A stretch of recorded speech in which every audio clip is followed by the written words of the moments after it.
இந்த நல்ல வேலைக்கே கர்த்தரை ஸ்தோத்திரிக்கிறேன். இப்பொழுது 2 சாட்சியத்தை கூறுகிறேன். கடந்த வார கர்த்தர் என்னோடு கூட இருந்தார். அதற்கு கர்த்தரை ஸ்தோத்திரிக்கிறேன். நான் சாட்சியம் மீண்டும் மீண்டும் கூறுவது உங்களுக்கு பிரயோஜனமாக இருக்கும். ஆவிக்குரிய வாழ்க்கையில் வளர காரணமாக இருக்கும். நம் பாவங்கள் எல்லாம் ஆண்டவர் மன்னிக்கிறார். ஆண்டவர் இயேசுவானவர் மன்னித்து மறந்து விடுகிறார். நாம் மீண்டும் மீண்டும் செய்யாமல் இருக்க வேதவசனத்தை தியானிப்போமாக. இன்னைக்கும் சங்கீதம் 16:8 கர்த்தரை எப்பொழுதும் எனக்கு முன்பாக இருக்கிறேன்.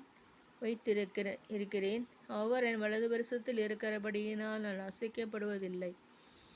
ஆண்டவருடைய சித்தம் என்னமோ அதுதான் நடக்கும். கர்த்தருடைய சித்தம்தான் வாழ்க்கையில் நமக்கு நடக்கிறது. அவர் சொல்லாக கட்டளட நிற்கும். சாட்சியின் வசனத்தினாலும் ஆட்டுக்குட்டியின் ரத்தத்தினாலும் நான் சத்துருவை ஜெயித்தேன் ஆண்டவர் சொல்கிறாரு. சத்ருவின் கையிலேருந்து ஜெயிக்க என்ன செய்யணும்? நம்ம ஆட்டுக்குட்டியின் ரத்தத்தினாலும் சாட்சியின் வசனத்தினாலும் வேத வசனங்களை சொல்லி சாட்சியம் சொல்லும் பொழுது பிசாசு ஓடுகிறான். நாம் பிசாசு கூட கொடுக்கவே கூடாது. பிசாசு எதிர்த்து இருக்க வேண்டும். இப்பொழுது அவன் உங்களை விட்டு ஓடி போவான்.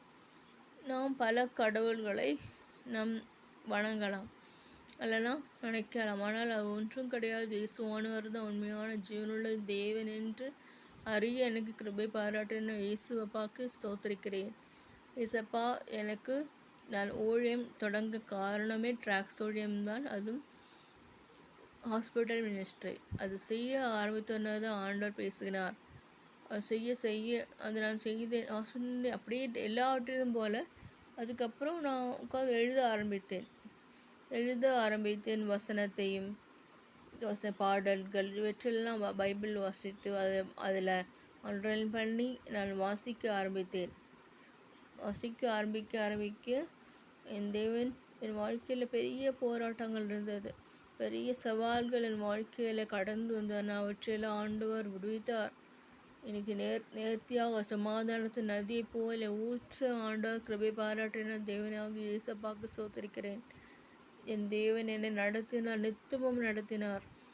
கடந்த காலங்களில் பைபிள் எல்லாருக்கும் நான் கொடுக்க ஆரம்பித்தேன்.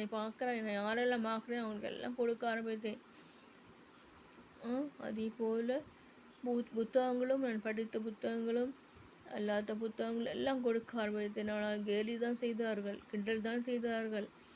ஆனால் கொடுங்கள் அப்பொழுது உங்களுக்கு கொடுக்கப்படும். வசனம் இருக்கு.